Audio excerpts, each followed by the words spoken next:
পাঁচটা জিনিস কারোর বলার ক্ষমতা নেই।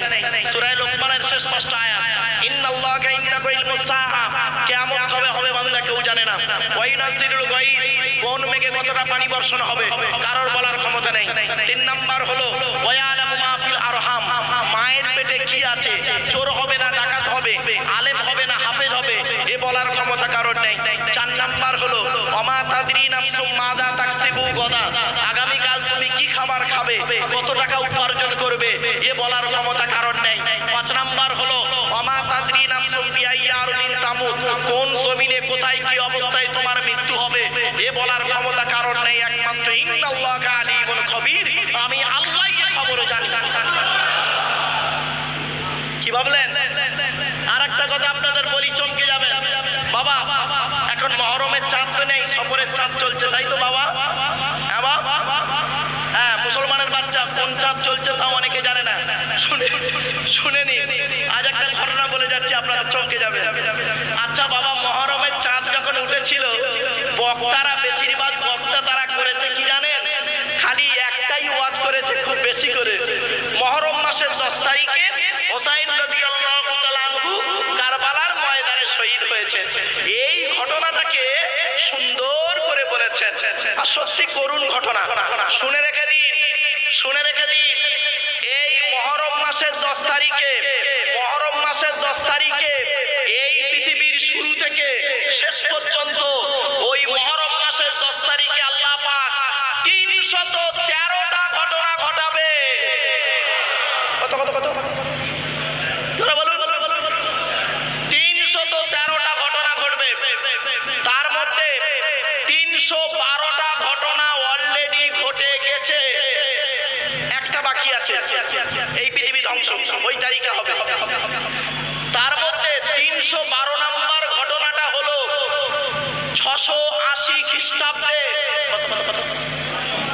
আমি তারিখ সাল বলে যাচ্ছি গো বাপ, কবে মরবো জানি না, তবে বাড়ি থেকে ভাববেন 680 খ্রিস্টাব্দে। এটা কত খ্রিস্টাব্দ চলছে? 2025 সাল। আজ তারিখটা কত আছে বাপ?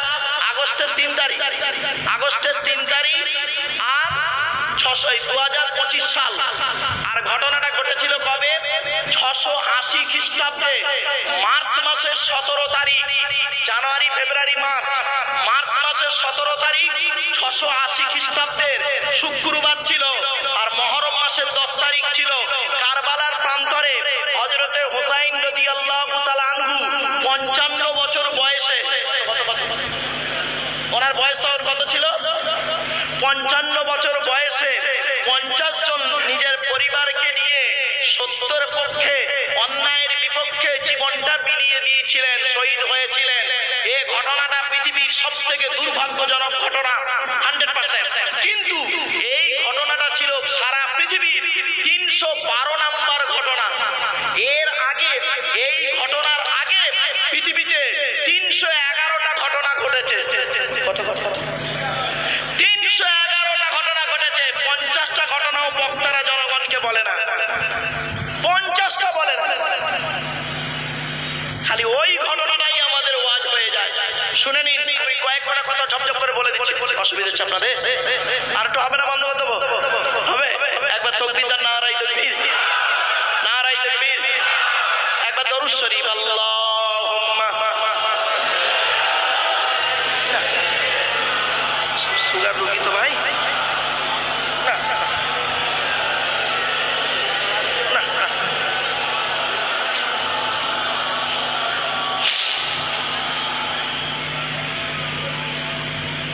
বাবা সুগার রোগী তো একটু ঘেমে যাচ্ছে। যাই হোক, শোনেন, 311টা ঘটনা ঘটেছে ওই ঘটনা ঘটার আগে।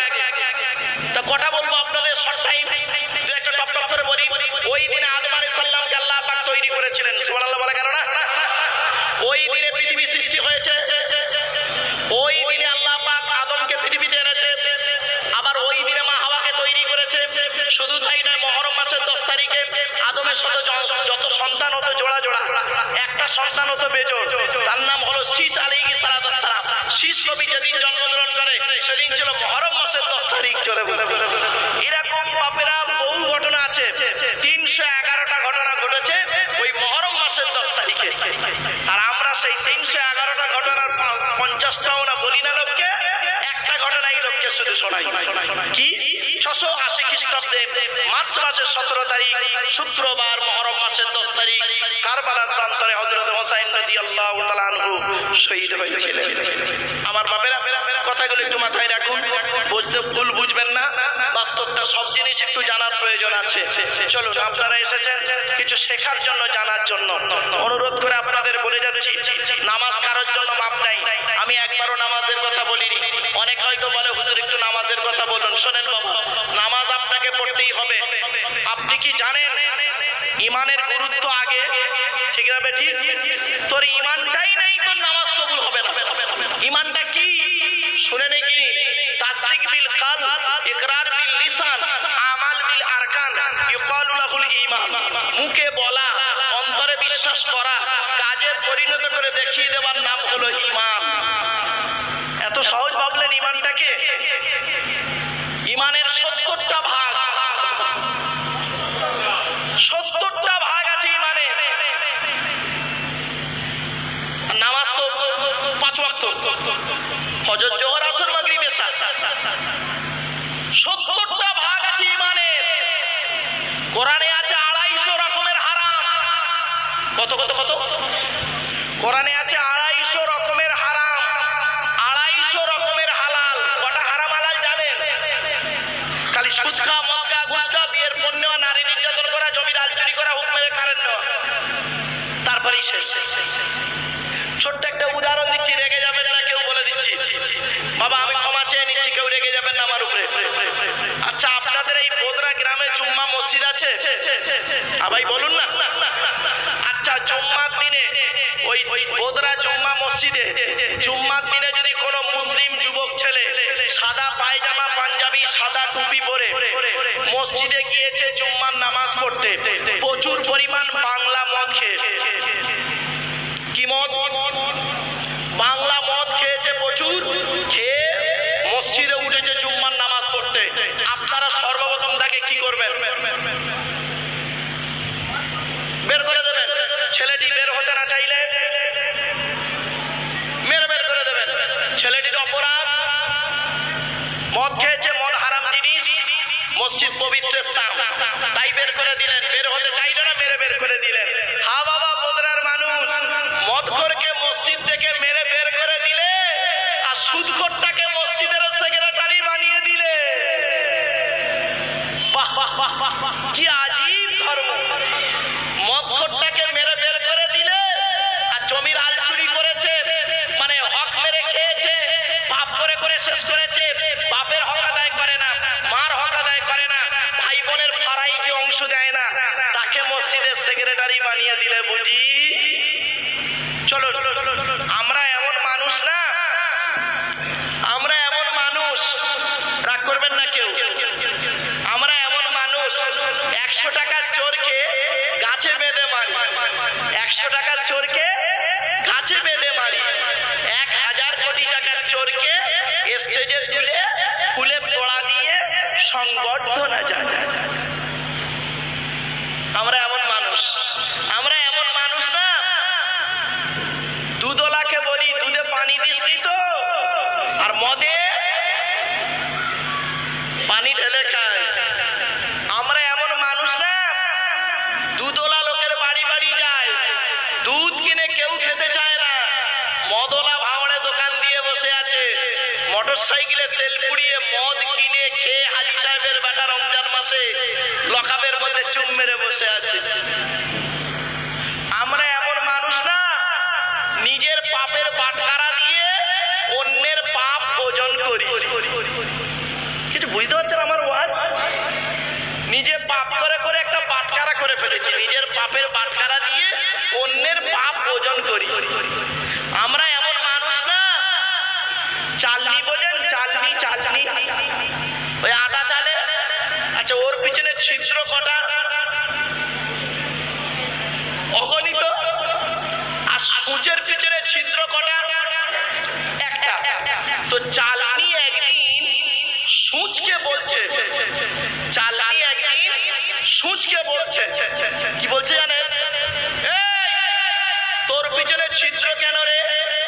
সুচ কি উত্তর দেবে? বুঝতে পারলেন না? চালালি সুচকে বলছে তোর পিছনে ছিদ্র কেন বল, তা সুচ কি উত্তর দেবে? আরে বোকা, আমার তো একটা, তোর হাজারটা। এজন্য বাবা আপনাদের দিকে একটা আঙুল লাগিয়ে বললাম আপনি চিটিংবাজ, ক্ষমা চেয়ে নিচ্ছি বাবা, ভুল বুঝবে না। আপনাদের দিকে আঙুল একটা লাগিয়ে বললাম আপনি চিটিংবাজ, তিনটা আঙুল কোন দিকে? নিজের দিকে, মানে টিবিল চিটিংবাজ।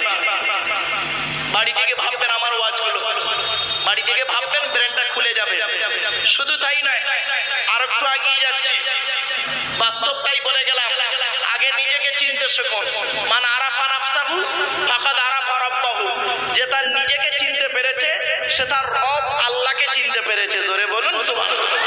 তো আমার বাপেরা, আপনাদের কাছে আমার একান্ত আবেদন, কয়েকটা কথা আপনাদের বলে যাচ্ছি, চোখ দুটো বন্ধ হয়ে গেলে সব শেষ।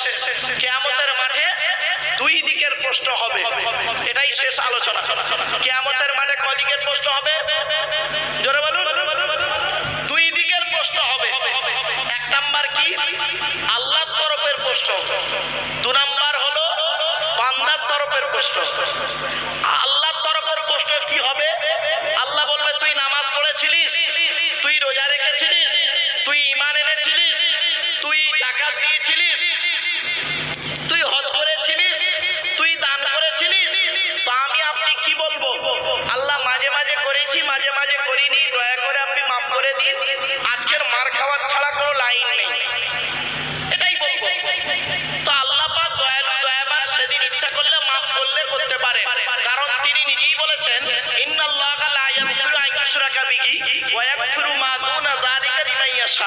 আল্লাহ পাক বলেছেন শিরককারীর গুনাহ আল্লাহ মাফ করবে না, অন্য গুনাহ আল্লাহ ইচ্ছা করলে মাফ করলে করতে পারে। তো সেদিন দয়ালু দয়াবান যদি মাফ করেন করবেন। কিন্তু আমরা প্রত্যেকেই ধরা পড়বো, প্রত্যেকেই ধরা পড়বো আমরা একটা প্রশ্নে, বান্দার তরফের প্রশ্ন। বান্দার তরফের প্রশ্ন হবে 10 রকমের। করো করো করো করো, কি কি শুনুন একটু। 10 রকমের প্রশ্ন হবে। এই পুরুষেরা, পুরুষেরা ভালো করে শুনে নিন। 10 রকমের প্রশ্নের উত্তর দিতে হবে কিয়ামতের মাঠে আপনাকে। আজকের বাড়িতে গিয়ে এই 10 রকমের প্রশ্নের উত্তর খুঁজে বের করবেন। যদি খুঁজে পান, সকালবেলা বুক চাপড়ে বলবেন ইনশাআল্লাহ জান্নাতি আমি। আর যদি উত্তর না পান, আগামী কাল থেকে চেষ্টা করুন এই 10 রকমের উত্তর খুঁজে বের করতে। কি কি প্রশ্ন হবে? একজন পুরুষের 10 রকমের উত্তর প্রশ্ন হবে। এক নাম্বার, আল্লাহ বলবেন স্বামী হিসাবে কতটা দায়িত্ব পালন করেছিস বল। কি হিসাবে? স্বামী হিসাবে স্ত্রীর হক আদায় করেছিলিস? আল্লাহর নবী বলেছেন এই স্বামীরা, তোমরা তোমাদের স্ত্রীদের কমসে কম 17টা শিক্ষা দান করিও। কটা কটা কটা? বউকে তো একটাও শিক্ষা দেননি, দয়া করে একটু শুনে যান। আল্লাহর নবী বললেন এই স্বামীরা, তোমরা তোমাদের স্ত্রীদের জীবনে 17টা শিক্ষা দান করবে। এক নাম্বার হলো আসসালামু ক্বাবলাল কালাম। স্বামী স্ত্রী যখন কথাবার্তা বলবে, একে অপরকে সালাম দেওয়া নেওয়া করবে। আল্লাহর রহমত, মহব্বত, ভালোবাসা আল্লাহ বাড়িয়ে দেবে। বউকে তো কোনোদিন সালাম দেননি, শালিকে খালি সালাম দিচ্ছে, শালিকে। 2 নম্বরে নবীজি বললেন এই স্বামীরা, তোমরা তোমাদের স্ত্রীদেরকে এই শিক্ষা দান করবে, তারা যেন কোনোদিন কাবা শরীফের দিকে মুখ করে কোনোদিন থুতু যেন না ফেলে। 3 নম্বরে বলা হলো তোমরা তোমাদের স্ত্রীদেরকে এই শিক্ষা দান করবে, তারা যেন কোনোদিন কাবা শরীফের দিকে মুখ করে কোনোদিন পেশাব পায়খানা যেন না ফেরে। 4 নম্বরে বলা হলো তোমরা তোমাদের স্ত্রীদেরকে এই শিক্ষা দান করবে, তারা যেন কোনোদিন কাবা শরীফের পেছন ফিরে যেন পেশাব পায়খানা যেন না ফেরে। 5 নম্বরে বলা হলো তোমরা তোমাদের স্ত্রীদেরকে এই শিক্ষা দান করবে, তারা যেন কোনোদিন গোসলখানায় পেশাব যেন না ফেরে। 6 নম্বরে বলা হলো তোমরা তোমাদের স্ত্রীদেরকে এই শিক্ষা দান করবে, তারা যেন কোনোদিন গোসলখানায় উলঙ্গ অবস্থায় গোসল যেন না করে। 7 নম্বরে বলা হলো তোমরা তোমাদের স্ত্রীদেরকে এই শিক্ষা দান করবে, তারা যেন হাতের চুড়ি কি বলেন কি বলেন হাতের চুড়ি তারা যেন কোনোদিন দুটো ব্যবহার যেন না করে। এক হাতে একটা চুড়ি পরবে, এক হাতে দুটো চুড়ি পরা মেয়েদের নিষেধ আছে। বাবাজি খোদা আছে। আল্লাহর নবী যখন এই হাদিসটা বলেছিলেন, আল্লাহর নবীর ডান দিকে বসেছিলেন হযরত আবু বকর সিদ্দিক রাদিয়াল্লাহু তাআলা আনহু, বাম দিকে বসেছিলেন হযরত ওমর ফারুক রাদিয়াল্লাহু তাআলা আনহু। সঙ্গে সঙ্গে হযরত ওমর ফারুক উঠে দাঁড়িয়ে বলছেন, ইয়া রাসূলুল্লাহ, আমার স্ত্রী যদি এক হাতে দুই বা দুইয়ের বেশি চুড়ি পরলে ক্ষতিটাই কি? আল্লাহর নবী বলেন, ওমর, তোমার স্ত্রী যদি এক হাতে দুই বা দুইয়ের বেশি চুড়ি পরে, স্ত্রীর চুড়ির ঝুনঝুনি আওয়াজটা পরপুরুষের জন্য হলো হারাম। এই জন্য আল্লাহর নবী বললেন, এই স্বামীরা, তোমরা তোমাদের স্ত্রীদেরকে এই শিক্ষা দান করবে, তারা যেন মাথার বালিশ, কি বলেন কি বলেন ভাই, কথা বলুন না একটু, মাথার বালিশ তারা যেন কোনোদিন দুটো ব্যবহার যেন না করে। স্বামী স্ত্রী যখন ঘুমাবে, স্বামী স্ত্রী যখন ঘুমাবে, খবরদার কোনোদিন ছোট ছোট দুজনে দুটো আলাদা বালিশ ব্যবহার করবে না। স্বামী স্ত্রী যখন ঘুমাবে, দুইজনে একটা লম্বা বালিশ ব্যবহার করবে। স্বামী স্ত্রী যদি এক বালিশে মাথা রেখে ঘুমায়, আল্লাহর রহমত, মহব্বত, ভালোবাসা আল্লাহ বাড়িয়ে দেবে। এই ওয়াজটা শোনার পরে আমার মুরব্বী বাবাজিরা মনে মনে বলছে, ওরে মারুফ, 20 বছর আগে বোদরা বাজারে ওয়াজটা কেন করলি না? তোর চাচি আর শুতে নেয় না। এমনি বললাম, চলে। এরপরে নবীজি বললেন, এই স্বামীরা, তোমরা তোমাদের স্ত্রীদেরকে তোমরা যেমন খাবে, স্ত্রীদের তেমন খাওয়াবে, তোমরা যেমন পরবে, স্ত্রীদের তেমন পরাবে। তাহলে প্যান্ট গেঞ্জি পরাতে বলিনি বাবা, তুমি দামি দামি জামা কাপড় পরেছো, আর তোমার বউকে মিনু আর অনুসারী বাজারে কেউ নেয় না, চৈত্র মাসে ছেলের শাড়ি পরিয়েছো, এটা আদর্শবান স্বামীর পরিচয় নয়। এরপরে নবীজি বললেন, এই স্বামীরা, তোমরা তোমাদের স্ত্রীদেরকে নামাজের শিক্ষা দেবে, তোমরা তোমাদের স্ত্রীদেরকে ভাষা শিক্ষা দেবে, তোমরা তোমাদের স্ত্রীদেরকে আদবের শিক্ষা দেবে, তোমরা তোমাদের স্ত্রীদেরকে নিয়ে মাঝে মাঝে বেড়াতে বেরোবে, মাঝে মাঝে বউকে নিয়ে বেড়াতে যাবে, ইকো পার্ক, চিড়িয়াখানা, ভিক্টোরিয়া, জাদুঘর, তারামণ্ডল। পরের বউ না নিয়ে গিয়ে বাবা, পরের বউ না নিয়ে গিয়ে নিজের বউটাকে নিয়ে যাবেন, আল্লাহ খুশি হবে। আর পরের বউ নিয়ে গেলে শয়তান খুশি হবে। আর পরের বউ নিয়ে গেলে না, নিজের বউ নিয়ে গেলে কোনো টেনশন নেই। চিড়িয়াখানায় নিজের বউ নিয়ে বেড়াতে যাবেন, কোনো টেনশন নেই। আর পরের বউ নিয়ে গেলে কিরম করবে জানেন? আমার দিকে তাকান, সব আমার দিকে তাকান। পরের বউ নিয়ে গেলে খালি এমন করবে, চোরের মতো খালি এমন করবে, জানবেন বউটা নিজের নয়, পরের বউ। এরপরে নবীজি বললেন, এই স্বামীরা শোনো, তোমরা তোমাদের স্ত্রীদের গালে প্রথম খাবারটা তুলে দেবে। আল্লাহর নবী বলেছেন, কোন স্বামী যদি তার স্ত্রীর গালে প্রথম খাবার তুলে দেয়, সদকা করলে যে নাকি আল্লাহ দেয়, ওই নাকি স্বামীর